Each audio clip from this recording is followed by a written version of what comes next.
दोस्तों, हिंदू धर्म ग्रंथों में इस बात का उल्लेख है कि कैलाश पर्वत पर भगवान शिव आज भी निवास करते हैं। हिंदू धर्म के देवी देवता सिर्फ पौराणिक कथाओं के पात्र नहीं थे, बल्कि वे ऐसी शक्तियां थे जो पृथ्वी पर अलग अलग रूप में अलग अलग जगह पर मौजूद थे, और उनमें से कई शक्तियां तो आज भी हमारे बीच मौजूद हैं, बस वो किसी को नजर नहीं आती। लेकिन इस धरती पर आज भी एक ऐसी जगह है जो पूरी तरह से विज्ञान को चुनौती दे रही है। जी हां दोस्तों, हम बात कर रहे हैं इस धरती का सबसे रहस्यमयी पर्वत कैलाश पर्वत की, जहां स्वयं भगवान शिव के मौजूद होने का एहसास आज भी होते रहता है।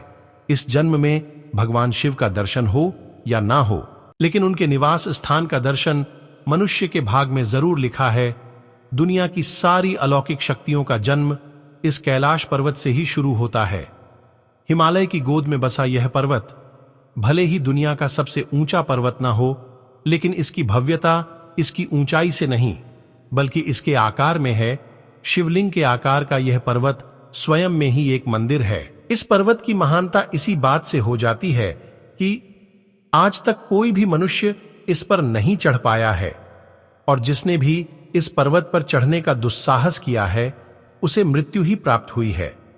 जब बर्फ से ढके इस पर्वत पर सूर्य की किरणें पड़ती हैं, तब यह पर्वत सोने की तरह चमक उठता है। तब ऐसा प्रतीत होता है कि मानो कैलाश ही सत्य है और सत्य ही शिव।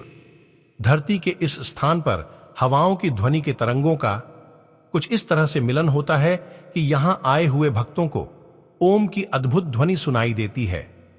धरती के एक ओर उत्तरी ध्रुव तो दूसरी ओर दक्षिणी ध्रुव है। इन दोनों के बीचों बीच स्थित है हिमालय, और हिमालय का केंद्र है कैलाश पर्वत। हजारों लाखों लोगों के लिए बहुत बड़ा पवित्र स्थान है। पश्चिमी तिब्बत में मौजूद कैलाश पर्वत सतह से करीब 22,000 फीट ऊंचा है। अमरनाथ यात्रा को जाते समय रास्ते में इस पर्वत के दर्शन होते हैं।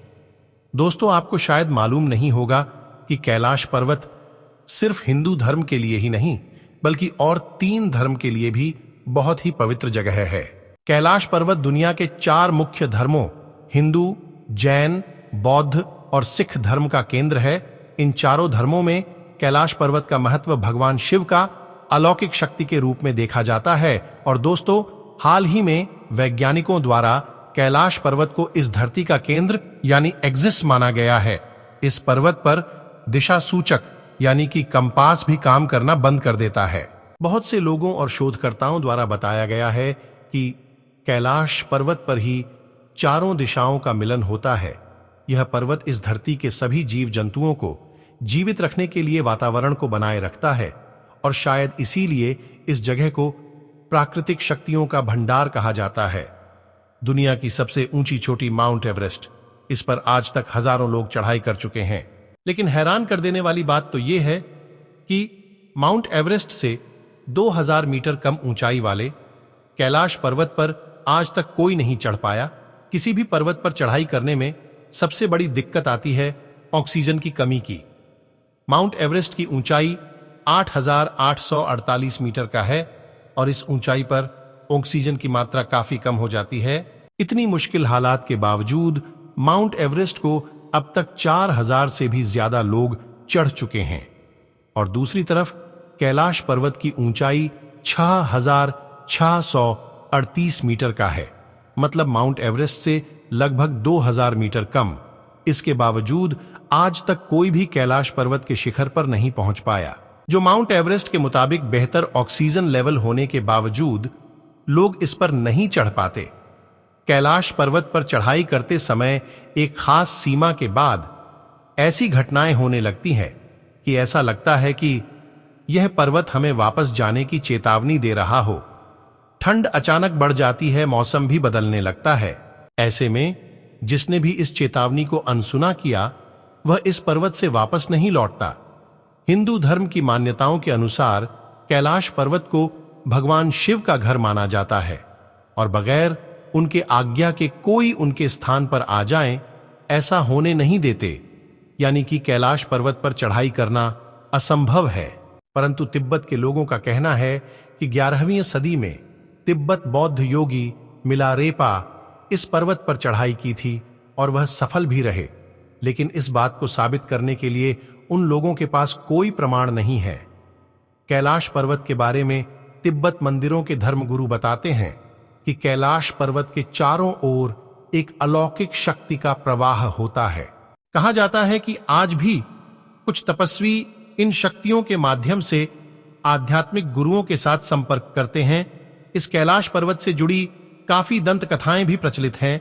उन्हीं कथाओं की सच्चाई का पता लगाने के लिए 1999 में रूस के नेत्र रोग रूसी डॉक्टर अर्नेस्ट मुल्दाशिफ ने कैलाश पर्वत के रहस्य का खोज करने के लिए एक टीम बनाई और इस पर्वत का कई दिनों के अध्ययन करने के बाद उन्होंने अपनी किताब में बताते हुए दावा किया है कि कैलाश पर्वत की चोटी बिल्कुल इंसानों द्वारा तैयार की गई पिरामिड जैसा लगती है और कैलाश पर्वत की चोटी प्राकृतिक नहीं बल्कि किसी इंसान या फिर किसी अन्य शक्ति द्वारा बनाई गई है और इस जगह पर अजीब तरह की रेडिएशन होने के कारण उनके दावों में कितनी सच्चाई है यह तो आने वाला वक्त ही बताएगा। लेकिन डॉक्टर अर्नेस्ट मुल्दाशिफ ने जिस आदमी या शक्ति द्वारा कैलाश पर्वत को बनाए जाने की बात कही है वह शायद भगवान शिव ही थे। अगर हम भी कैलाश पर्वत को थोड़ा ध्यान से देखेंगे तो यह बात काफी सही भी लगती है और शायद इसीलिए इस पवित्र पर्वत का दौरा करने वाले लोगों ने दावा किया है कि वहां समय काफी तेजी से गुजरता है। नाखून और बालों की वृद्धि जो सामान्य परिस्थितियों में लगभग 2 सप्ताह में होती है वह यहां केवल 24 घंटों में हो जाती है और इन पहाड़ों के बीच की हवा तेजी से उम्र बढ़ाने की प्रक्रिया में मदद करती है। ऐसे ही जब रशिया के एक पर्वतारोही सर्जी सृष्टिया को जब कैलाश पर्वत के बिल्कुल करीब पहुंच गए उस टाइम उनका दिल बहुत तेजी से धड़कने लगा और उन्हें अचानक कमजोरी महसूस होने लगी, जिसके बाद उन्हें ख्याल आने लगा कि उन्हें यहां नहीं रोकना चाहिए। इसके बाद जैसे ही वे नीचे आते गए उनका स्वास्थ्य ठीक होता गया। इस पर्वत पर चढ़ने की कोशिश की थी तब वह पूरी दुनिया भर के लोगों के दबाव के कारण उन्हें अपनी यह खोज रोकनी पड़ी और उस दिन के बाद से वहां की गवर्नमेंट कैलाश पर्वत पर चढ़ाई करने की अनुमति किसी को भी नहीं दी। कैलाश पर्वत के आकार और रहस्य को लेकर अक्सर बहुत सी बातें होती रहती हैं, लेकिन दोस्तों कुछ प्रश्नों के उत्तर इंसानों की बुद्धि से बड़े होते हैं। ऐसे में तो एक बात साफ नजर आती है कि हिमालय के पर्वतों के बीच शिवलिंग के आकार का पर्वत ही कैलाश पर्वत है और इस कैलाश पर्वत को एक एंगल से देखने पर शिव जी का मुख जैसा दिखाई देता है। मेरा मानना यही है कि उस कैलाश पर्वत पर शिव जी नहीं बल्कि कैलाश पर्वत ही शिव है। तो दोस्तों अगर आप भी भगवान शिव पर विश्वास रखते हैं तो कमेंट में सच्चे दिल से हर हर महादेव जरूर लिखें और इस वीडियो को अंत तक देखने के लिए आपका बहुत बहुत धन्यवाद।